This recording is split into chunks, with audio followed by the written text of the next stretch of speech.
全てのものは一から作り出され、一へと帰っていく。1は善、善は1。協力感謝するよ、ホエンハイム。これ何人も犯すことなかれ。だから返せよ。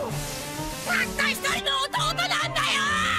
Tout commence par une croyance absolue en l'échange équivalent, tout peut être réduit à une transaction, on donne quelque chose pour en recevoir une autre de même valeur, mais la réalité est bien plus cruelle. Ne pas oublier, le 3 octobre 1911, une date gravée à jamais, un rappel constant à chaque fois que ce personnage regarde l'heure, un événement traumatisant qui nous suivra tout au long de l'histoire. Un est tout, et tout est un. Celui qui comprend cette phrase saisit l'essence même de l'existence, la vie, la mort. L'humanité ne peut rien obtenir sans un sacrifice en retour. Mais au bout du chemin, arrivera-t-on réellement à comprendre cette phrase? Si cet apprentissage semble avant tout concerner Edward et Alphonse, c'est une leçon bien plus complexe à laquelle nous, spectateurs, lecteurs, devons faire face. L'enjeu, nous le découvrons directement, comment faire revenir le corps d'Alphonse pour que ses deux frères retrouvent une vie paisible, après avoir tenté l'impensable, ressusciter leur mère. Dès les toutes premières minutes de l'animé, on voit Edward tendre les mains, puis une transition sur l'image de sa mère, c'est l'intrigue qui se met en place, c'est normal. Mais lorsqu'on comprend à la fin qu'en fait, il ne s'agit pas d'Edward, ce n'est pas le présent, c'est son père des siècles plus tôt. Car tout a commencé il y a des centaines d'années, et tout dépasse de loin ce que l'on imagine. Dans cette vidéo, redécouvrez l'œuvre qui, depuis sa création, est restée au sommet. Les avis sont unanimes, une histoire marquante du début à la fin. Nous allons plonger dans ses moindres détails, retracer son récit, et tenter de tout comprendre. Traçons un cercle de transmutation car avant de commencer, laissez-vous transporter dans un univers fascinant, celui de Zenless Zone Zero, un action game RPG signé Hoyoverse, disponible sur PC, PS5 et mobile. Dans ce monde post-apocalyptique, vous incarnez un proxy qui doit survivre avec son équipe dans la nouvelle ère Idu, où vous devrez vaincre les néantres qui ont ravagé le monde. Moi qui adore raconter des histoires, chaque personnage a une histoire riche et unique. D'ailleurs, la nouvelle version 1.5 introduit deux nouveaux personnages estières, Astra, spécialisée dans l'élément éther, une superstar adorée qui va apporter plein de bonus à ton équipe, et Evelyn, la garde du corps charismatique spécialisée dans le feu, experte en combo qui va infliger des dégâts de zone. Ces personnages s'ajoutent à tous les autres pour créer de nouvelles stratégies dans vos prochains combats, les rendant d'autant plus palpitants. Je pourrais prendre du temps pour vous raconter l'histoire de chaque personnage, mais le mieux c'est que vous les découvriez par vous-même. Le jeu est vraiment beau, il y a un mix entre un style animé et futuriste qui rend parfaitement autant en combat que dans les balades de la vie quotidienne. Avec mon code ZZZ15MUSH, tu gagnes directement 60 polychromes et 6666 déni. Le jeu est en free-to-play, alors tu peux dès maintenant t'inscrire avec mon lien dans la description pour essayer le jeu et sauver le monde des néantres. Merci à Zenless Zone Zero de sponsoriser cette vidéo, et merci à tous ceux qui essaieront le jeu avec mon lien, ça m'aide énormément et me permet de maintenir ce rythme. Et sans plus attendre, revenons où nous en étions. Deux enfants, deux frères insouciants, grandissant dans un village reculé loin des complots et des tragédies du monde. Pour eux, l'alchimie n'est qu'un jeu, ils ne savent pas encore. Ils ignorent qu'un simple cercle tracé ouvre la première page d'une histoire qui les dépasse totalement. La quête d'un simple miracle les entraînant dans la plus grande tragédie que l'humanité ait connue. Mais si je vous disais qu'on pouvait tout prévoir, depuis le premier épisode, tout, l'ampleur de cette histoire, la véritable identité des personnages, et même anticiper la fin. Dirigeons-nous vers l'est, au cœur d'un immense désert. C'est ici que se trouvait Xerxès, en l'an 1480, soit 400 ans avant les événements que nous connaissons. Nous découvrons un jeune homme, appelé esclave numéro 23. Il appartient à un alchimiste de renom, conseiller personnel du roi de Xerxès. Sa vie n'a ni but ni liberté, jusqu'au jour où son maître l'implique dans une expérience inhabituelle, il lui prélève une partie de son sang, et c'est peu de temps après qu'il rencontre le fruit de cette expérience, une créature enfermée dans une fiole se faisant appeler Homunculus. Ce terme existe aussi dans notre monde, un homunculus est une créature artificielle façonnée par un alchimiste, dans le but de créer un être humain, une idée popularisée par Paracels et une notion qui relève plus du mythe que de la réalité. Mais dans cette histoire, cette chose existe bel et bien. C'est cette créature qui donne un nom au jeune esclave, Van Hohenheim, qui est d'ailleurs une référence à l'alchimiste Paracels dont je viens de parler. Hohenheim et le homunculus deviennent proches, l'être en fiole lui apprend à lire, à comprendre le monde, les mathématiques, et surtout l'alchimie. Il ne faut pas longtemps avant que Hohenheim ne devienne l'assistant du roi de Xerxès. Deux rêves naissent alors. Hohenheim, désormais libre, aspire à une vie simple, à fonder une famille. L'homunculus, lui, rêve de s'échapper de sa fiole sans mourir. Mais une troisième ambition vient bouleverser ses désirs, celle du roi de Xerxès, avide d'immortalité. 10 ans. 10 ans de préparation pour un rituel d'une ampleur sans précédent. Un immense cercle de transmutation tracé sur toute la cité de Xerxès, avec le roi en son centre, du moins, c'est ce qu'on croit. Car l'homunculus a tout manigancé, le vrai centre du cercle n'est pas le roi, mais Hohenheim lui-même. Lorsque le rituel s'active, l'impensable se produit, l'âme d'1 million d'habitants de Xerxès est arrachée de leur corps. En un instant, il ne reste plus rien, seulement deux survivants, Hohenheim et l'homunculus. Transportés à la porte de la vérité, source ultime du savoir en alchimie, ils reçoivent 1 million d'âmes partagées en eux, les transformant en êtres immortels. La cité n'est plus qu'un cimetière, un désert de cadavres, il n'y a qu'une seule autre présence à ses côtés, quelqu'un qui lui ressemble trait pour trait.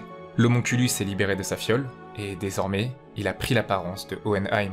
C'est ainsi que ces deux êtres sont devenus les premières pierres philosophales vivantes. Et si cette image montre Hohenheim, alors qu'on le confond avec Edward, peut-être que c'est bien plus profond. Et si Hohenheim et l'homonculus n'étaient qu'un miroir de ce que sont Edward et Alphonse 400 ans plus tard? Celui qui a un nom en premier, qui apprend à l'autre à lire, qui l'initie à l'alchimie, celui qui ouvre la voie vers la porte de la vérité et qui modifie son corps et celui de son duo, et surtout, il tente de défier la mort. Finalement, Hohenheim, libéré de son étiquette d'esclave, commence sa vie malgré lui comme Alphonse, condamné à suivre, plutôt qu'à diriger. Les années passent, nous sommes désormais en 1550, Hohenheim, sans but, erre dans l'immensité du désert, épuisé il s'écroule jusqu'à être secouru par des voyageurs de la nation de Xing, un très grand empire de l'Est où il partage ses connaissances en alchimie. Ces connaissances fusionnées aux bases de l'alchimie de Xing forment ce qu'on appelle l'élixirologie. Ainsi, entre l'Ouest et l'Est, séparés par ce grand désert, naissent deux formes distinctes d'alchimie, chacune avec ses propres règles, sa propre philosophie. Durant son périple, Hohenheim s'entretient avec les 500 000 âmes piégées en lui, il apprend leurs noms, écoute leurs voix et il les calme. Mais pendant tout ce temps, l'homonculus se rend à Amestris et enseigne l'alchimie aux habitants, juste assez pour que les alchimistes ne puissent pas se retourner contre lui, mais suffisamment pour les rendre utiles à ses plans. Cette force nouvelle permet à Amestris d'étendre son territoire et d'imposer son pouvoir sur les nations environnantes. L'homonculus, désormais connu sous le nom de Père, s'installe au cœur de la capitale d'Amestris. Sous terre, il façonne un immense réseau souterrain, lieu de résidence et de contrôle absolu, d'où il dirige tout dans l'ombre. Pendant plus de 2 siècles, tandis qu'Amestris gagne en puissance, Père crée sa propre famille, une lignée artificielle née des âmes de Xerxès contenues dans son corps. Mais peut-on vraiment parler de famille? Ces créations ne sont pas des enfants, mais des fragments de lui-même, des reflets de ce qu'il rejette. Il va tout d'abord créer Pride, rapidement suivi au fil du temps par Lust, Greed, Envy et Sloth. 5 créations portant les noms des péchés capitaux, car Père, l'homonculus originel, méprise tout ce qui le rattache à l'humanité. Il souhaite s'éloigner le plus possible de ce qui le rapproche de la nature humaine, c'est pourquoi il les a créés, pour que ses péchés ne fassent plus partie de lui. Chacun de ces 5 homonculus ont un rôle à jouer. Quand Père a créé Sloth, il lui a ordonné de creuser un immense tunnel tout autour d'Amestris, un tunnel destiné à former un immense cercle de transmutation. Mais alors que Sloth continue de s'enfoncer pendant des décennies, Père tente de créer une nouvelle porte de la vérité. Une tentative qui échoue, donnant naissance à un 6e homonculus, Glutonie, la gourmandise. Nous sommes en 1854, Père et l'armée d'Amestris lancent un programme secret pour trouver le leader parfait d'Amestris, des dizaines d'orphelins entraînés à se battre, à créer des stratégies et à la politique. À l'issue de cet entraînement et lorsqu'ils ont l'âge nécessaire, on leur injecte une pierre philosophale forgée à partir de la colère du père. Seul l'orphelin numéro 12, King Bradley, survit à cette expérience. Il devient Vras, la colère, le dernier des 7 péchés capitaux. Mais il devient aussi le nouveau dirigeant d'Amestris. Du moins, il n'est qu'un masque car le vrai pouvoir reste sous terre, entre les mains du père. Père a maintenant 7 homonculus, 7 péchés capitaux extirpés de son corps pour s'éloigner au maximum de l'humanité. Pride, l'orgueil et l'excès d'estime de soi. Lust, la luxure et le désir excessif et incontrôlé. Greed, l'avarice et l'obsession des biens matériels. Envy, la jalousie du succès et du bonheur des autres. Sloth, la paresse et la négligence du devoir. Glutonie, la gourmandise et la consommation sans fin. Et enfin Vras, la colère, la violence et la rancune. Mais l'homme n'est pas seulement défini par ses péchés. Face aux 7 péchés capitaux du père, Hohenheim porte en lui les 7 vertus opposées. La tempérance, la prudence, la charité, la force, l'espérance, la justice et la foi. 2 entités opposées, 2 facettes d'un même pouvoir, mais la morale ne fait pas le poids face à la puissance brute. À force de domination, le territoire d'Amestris s'étend jusqu'à atteindre la forme d'un cercle, une forme parfaite pour servir le plan final du père. Il ne manque plus que Sloth termine enfin son tunnel, et le jour où cela arrivera, ce sera le jour fatidique. Revenons-en à Hohenheim. Après des siècles à voyager partout dans le monde, il finit par s'installer dans une petite ville appelée Ressemboul. Il se lie d'amitié avec les habitants et parmi eux se trouve Pinaco Rockbell, que nous dans l'histoire avons l'habitude de voir plutôt sous cette apparence. Et oui, Hohenheim ne vieillit pas, mais autour, le temps passe. Puis il trouve même l'amour en rencontrant Trisha Elric, il va se marier avec elle et ensemble ils ont 2 fils, Edward et Alphonse, les 2 protagonistes que l'on suivra tout au long de l'histoire. Au même moment, Yuri et Sarah Rockbell ont une fille appelée Winry, tout se passe paisiblement et les 3 enfants sont comme des frères et sœurs. En 1900, la guerre civile d'Ishval éclate, une guerre menée par Amestris et qui commence par un assassinat, un soldat d'Amestris qui tue un enfant d'Ishval. Ce soldat n'était autre que l'Homunculus Envy, sous une autre apparence. S'ensuit une immense guerre sanglante qui se propage sur toute la partie est d'Amestris. King Bradley envoie des alchimistes d'État sur les lignes de front pour agir comme des armes humaines. Les alchimistes d'État deviennent les bourreaux du peuple d'Ishval, connus pour leurs actes de barbarie. Parmi eux, on retrouve Mustang, Armstrong, Hawkeye, mais aussi Kimblee, un monstre sans pitié. Ce dernier a consommé une pierre philosophale créée par le chercheur Tim Marco. Cela lui donne une puissance qui lui permet de massacrer Ishval, une boucherie qui laisse des traces. Tim Marco est rongé par la culpabilité, hanté par ses propres créations. Les alchimistes d'État deviennent les ennemis jurés des survivants. C'est ainsi que l'on découvre Scar, un survivant Ishval qui a tout perdu, consumé par la vengeance et qui a désormais pour mission de traquer et exécuter les alchimistes d'État, un par un. Cette soif de revanche le pousse également à un acte irréparable. Il assassine Yori et Sarah Rockbell, les parents de Winry, alors que ces derniers tentaient de le soigner. Le peu de survivants d'Ishval se dispersent à travers le pays pour rester en sécurité car leurs terres ne sont plus un endroit sûr. On découvre en réalité que ce massacre était totalement réfléchi, tout était prévu. Ishval occupait une position clé dans le cercle de transmutation d'Amestris. Pour Père, il ne s'agissait pas d'une guerre mais d'une étape nécessaire pour que son plan prenne forme. Et quand Hohenheim découvre l'ampleur du danger, il n'a plus le choix. S'il ne fait rien, l'humanité est condamnée. Alors, il quitte sa famille. Torisha, 俺行くよ。待っていてくれ。子供たちには俺の体のことは言うな。はい。顔見たら俺。バカね。泣いたっていいわよ。Un homme qui les a laissés derrière sans explication. Mais comment avouer la vérité à de si jeunes enfants? Suite au départ de leur père, les deux jeunes frères s'intéressent à l'alchimie et commencent à l'étudier, mais leur monde s'écroule d'un seul coup lorsque Trisha, leur mère, tombe malade et meurt. Edward et Alphonse, alors orphelins, rencontrent Izumi, une alchimiste d'exception qui va finalement les prendre sous son aile si ces derniers réussissent à survivre un mois seuls sur une île. Ils ont aussi pour mission de déchiffrer la phrase donnée par Izumi, « Un est tout, et tout est un ». Izumi transmet alors aux deux frères tout son savoir en alchimie, mais une fois rentrés chez eux, Edward et Alphonse ont une idée, ramener leur mère à la vie, grâce à l'alchimie, et plus particulièrement grâce à la transmutation humaine.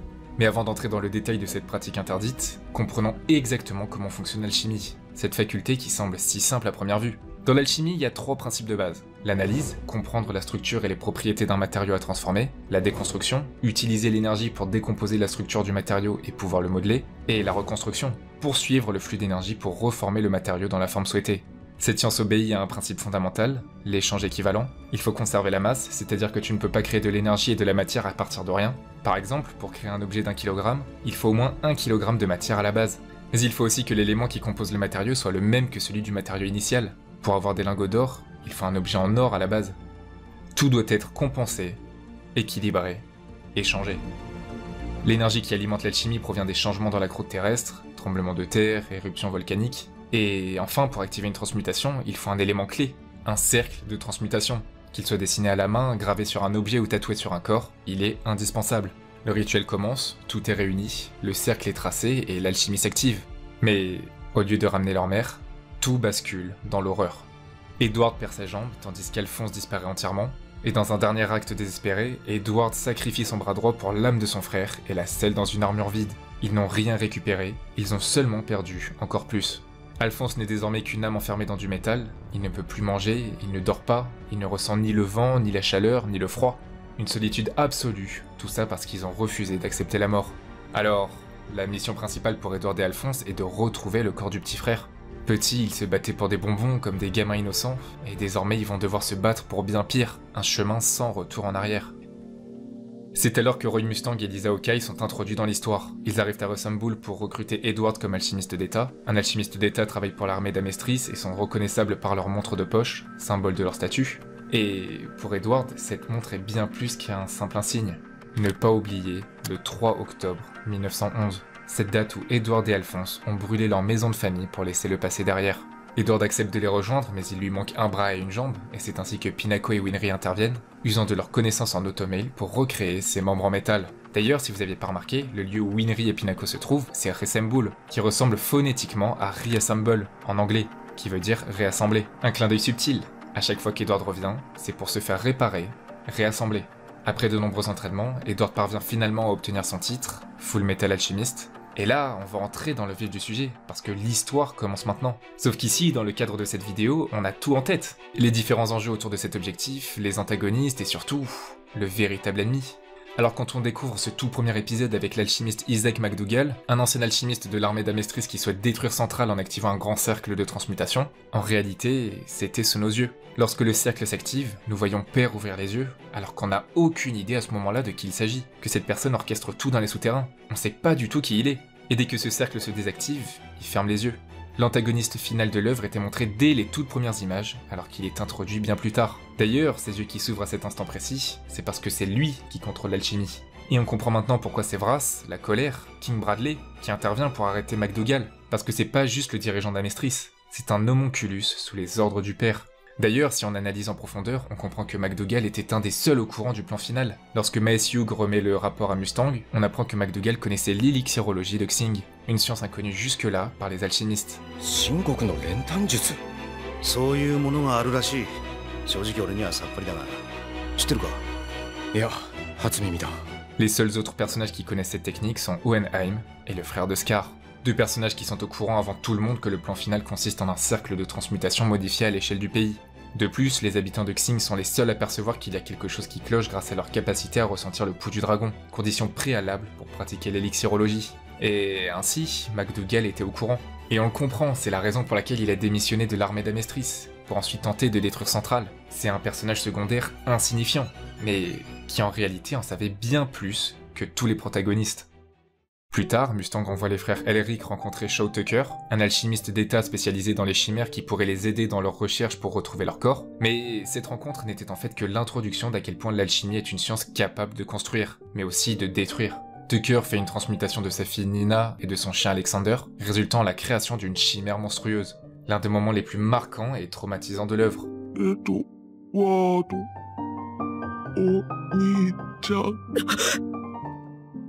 Mais alors qu'il est censé être jugé, Scar intervient et fait justice lui-même en tuant Tucker, mais aussi Nina pour mettre fin à son supplice. Edward et Alphonse continuent leurs recherches et rencontrent Tim Marco, qui leur donne des indices au sujet des pierres philosophales, une pierre rouge sous différentes formes qui est créée à partir d'âmes humaines, comme Hohenheim et Père qui sont des pierres philosophales sous apparence d'humains. Cette pierre permet d'accomplir des prouesses supérieures à ce que l'on peut faire naturellement, et surtout d'outrepasser le principe d'échange équivalent. Plutôt que fournir l'énergie nécessaire pour une transmutation, les âmes contenues dans la pierre font déjà office d'énergie, et en puisant l'énergie contenue dans ces âmes, l'utilisateur évite de payer ce prix. Évidemment, la moralité entre en jeu, et c'est la principale raison qui repousse Edward et Alphonse à utiliser une pierre contenant des âmes d'humains. Nous arrivons à un sujet bien plus profond qui est l'acceptation de la mort. Jusqu'où peut-on aller pour défier la mort ? Accepter d'utiliser la pierre philosophale, cet objet mythique capable de surpasser les limites, c'est nier la valeur de la vie humaine, c'est instrumentaliser la mort. Et on comprend tout au long de l'histoire que l'œuvre nous confronte à cette question universelle, accepter la mort, c'est le plus grand défi de l'humanité. Car chacun des personnages est marqué par la perte d'un être cher, Trisha, la mère d'Edward et Alphonse, le bébé d'Izumi Curtis, et l'enquête qui commence à Central et qui mène à la mort de Maes Hugh, un personnage extrêmement attachant, père de famille aimant, drôle, ami fidèle et soldat prêt à tout pour servir son pays. Le personnage vu comme le plus ordinaire et chez qui on peut se refléter, un personnage fauché en plein milieu de sa vie, parce qu'il a découvert la vérité trop tôt. いかん。雨が降ってきたな。いいえ、雨なんて。いや、雨だよ。 L'injustice de sa disparition est une réalité que personne ne peut modifier, personne ne peut le ramener, car contrairement à ces personnages qui cherchent à défier la mort, chacun sait que tenter de ressusciter Hugh serait une erreur fatale. Mustang face à la souffrance choisit la seule réponse qu'il reste, accepter la douleur. Accepter la douleur, mais aussi trouver une explication à tout ça. Qui a tué Maes Hugh? Qu'est-ce qui se passe réellement à Central? Et alors qu'on imagine une aventure toujours liée à l'alchimie avec des antagonistes venus de partout pour leur causer du tort, finalement, tout se passe à l'intérieur. Des conflits internes, des trahisons, des usurpations d'identité, il est plus possible de faire confiance à qui que ce soit, et il faut toujours se méfier. L'histoire bascule en une véritable partie d'échecs, où chaque camp tente de déjouer l'autre à travers des stratégies et des manipulations. Mais les ennemis ont toujours un coup d'avance, car ce sont eux qui tiennent les rênes du pays. Alors Mustang, bien qu'il soit un alchimiste extrêmement puissant, accompagné d'alliés tout aussi forts, comprend qu'il ne pourra pas vaincre l'armée corrompue par la force brute, il faudra être plus malin. Ross est accusée du meurtre de Hugh car tous les éléments sont contre elle. Envy a pris son apparence pour qu'elle se fasse accuser. Ils ont alors en retour élaboré un plan pour faire semblant de tuer Ross et la sauver. Et entre-temps, Mustang va même réussir à tuer Lust, la luxure, atteignant les limites de sa pierre philosophale.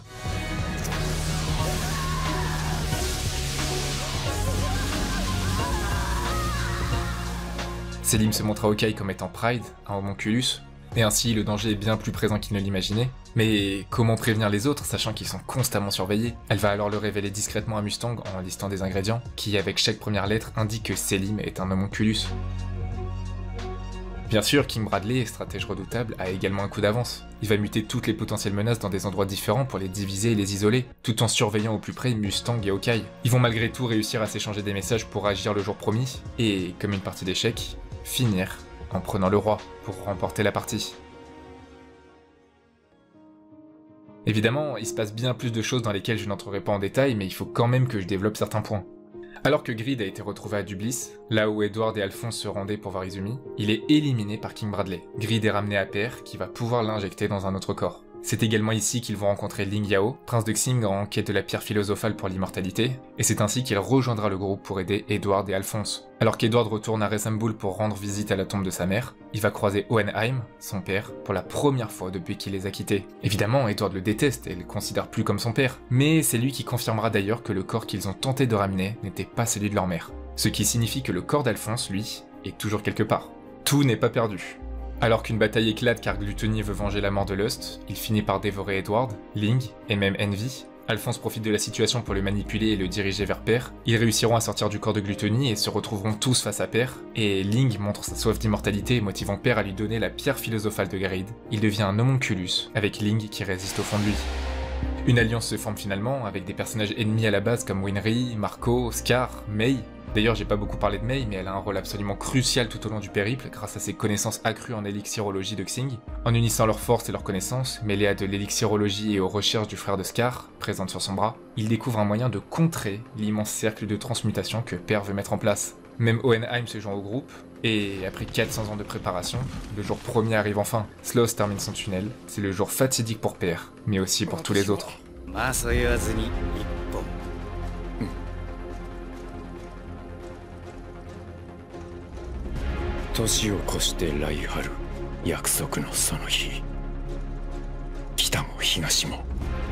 Mais ce jour va pas seulement changer le monde, il change aussi les mentalités, car autrement le cycle de la haine continuera. Scar a vu son frère mourir et les habitants Ishval exterminés par les alchimistes, alors à son tour, il tue les alchimistes pour se venger, dont les parents de Winry, qui elle aussi souhaitera se venger. C'est comme un cycle de haine sans fin, et tant qu'il existe, le monde ne pourra être sauvé. Alors Scar va finalement devenir celui qui représente les Ishval pour les guider, et qu'il perdure pour cohabiter. Winry pardonnera Scar, car si cette dernière osait tirer, alors un autre aurait voulu le venger, et ainsi la boucle ne ferait que se répéter. C'est un cycle qui semble impossible à briser, et pourtant pour vaincre les homunculus, ceux qui rejettent et éprouvent du dégoût pour les humains, il ne faut surtout pas que l'humanité se détruise elle-même. Et cette haine, même le personnage qui semble le plus juste, Mustang, peut y être confronté. Dans son affrontement final contre Envy, il perd le contrôle, il est prêt à le réduire en cendres encore et encore, il s'éloigne de ce qu'il est censé être, ce symbole d'espoir pour Amestris, et cette accumulation de haine causée par les homunculus le consume, jusqu'à qu'il en perde son humanité. Ses camarades l'arrêtent à temps et l'empêchent de franchir la ligne qui ferait de lui un monstre, car Mustang est celui qui est censé prendre le commandement, guider les futurs soldats et habitants d'Amestris, mais s'il est aveuglé par la haine, il ne pourra plus être le leader dont Amestris a besoin. Et Envy, personnification de la jalousie, réalisant qu'il a perdu, montre en réalité une profonde jalousie des humains. En fait, il les déteste parce qu'ils possèdent quelque chose qu'il n'aura jamais. Des liens sincères, une capacité à aimer, et se relever après la douleur. Envy est finalement exposé comme le plus misérable de tous. Alors qu'il voulait voir les humains s'entretuer en orchestrant des plans machiavéliques, il voit qu'ils ont plutôt choisi de s'unir. Réduit à l'état de larve, il arrache lui-même sa pierre philosophale, prouvant ainsi qu'il était le plus faible des homunculus. Non pas physiquement, mais émotionnellement. Bye bye.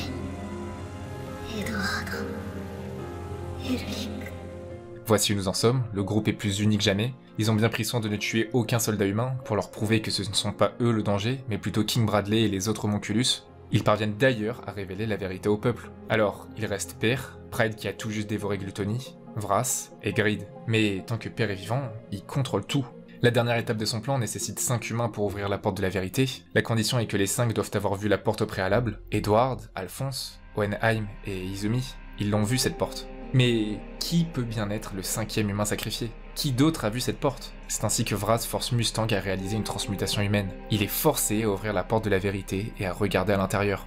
Mais vous le connaissez, le principe de l'échange équivalent. Si tu prends quelque chose, tu dois donner quelque chose en retour. Et c'est ainsi que Mustang perd la vue. C'était le prix à payer pour regarder à l'intérieur. C'est assez symbolique car Mustang, l'homme qui avait une grande vision pour Amestris, sa nation à laquelle il tient tant, sera finalement privé de la vue, incapable de voir ce que ce pays deviendra. Père a alors ses 5 prétendants au sacrifice, et cette fois il parvient à ouvrir la porte de la vérité. Il vole l'âme de tous les habitants d'Amestris, soit plus de 50 millions d'habitants.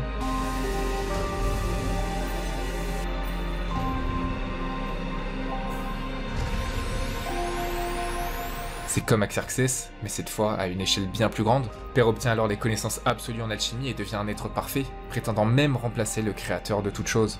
Et c'est ici qu'intervient le plan de contre-attaque que l'Alliance a découvert précédemment. Alors, voilà comment ça fonctionne, parce qu'en réalité c'est assez complexe. Suite aux différentes opérations militaires, le territoire d'Amestris s'est agrandi jusqu'à obtenir une forme propice au tracé d'un cercle de transmutation. Un cercle qui englobe 10 points d'intersection, 10 régions différentes tout autour d'Amestris qui servent de sommet à un double pentagone. Ces emplacements ont tous été le théâtre d'effusion de sang sous forme de guerre civile, de rébellion et de lutte. Comme l'histoire que vous connaissez à Ishval, le sang et le chagrin du peuple ont imprégné la terre, la rendant idéale pour servir de catalyseur.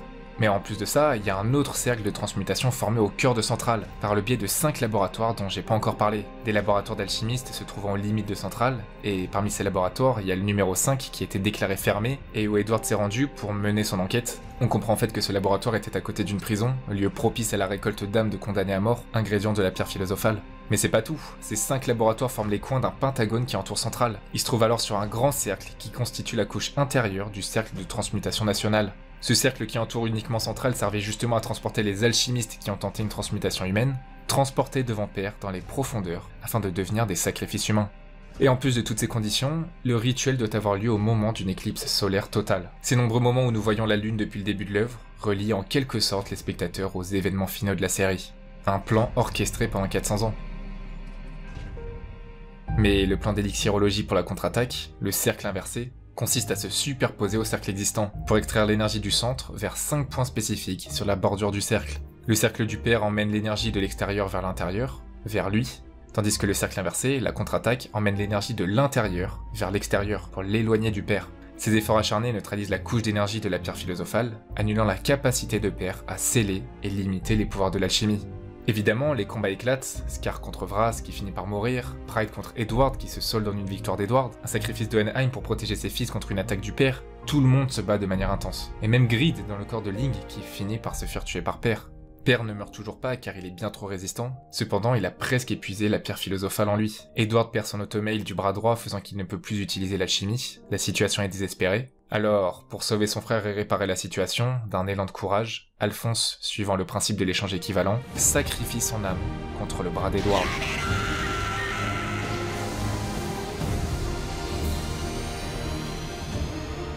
Edward peut alors finalement utiliser ses 2 bras pour battre Père.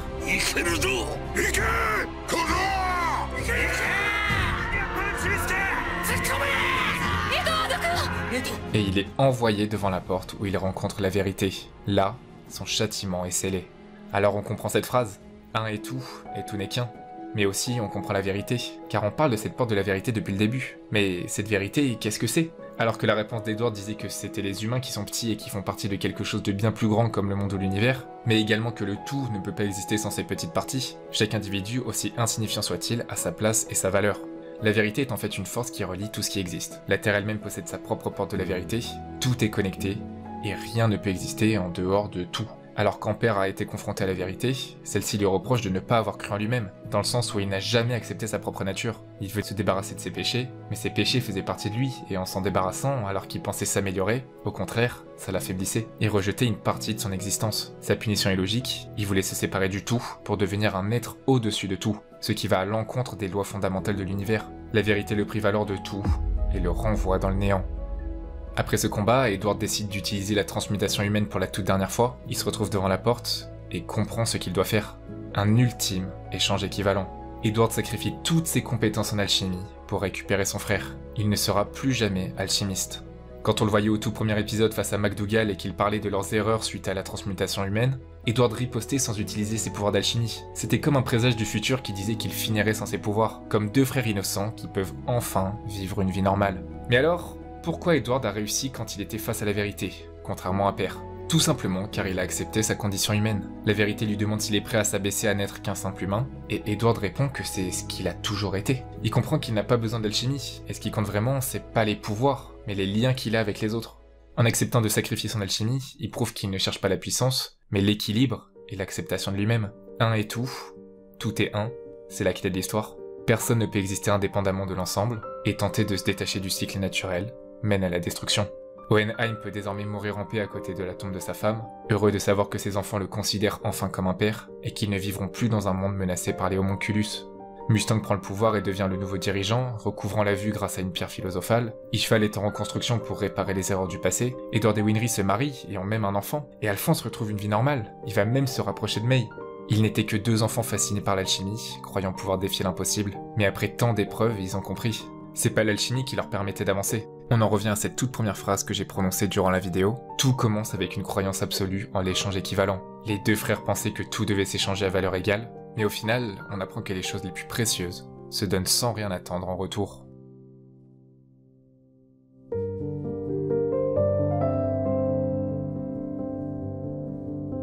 Merci d'avoir regardé cette vidéo, je te propose un petit échange équivalent. Je te donne cette vidéo et en échange tu t'abonnes, tu likes et tu commentes. C'est équitable, non ?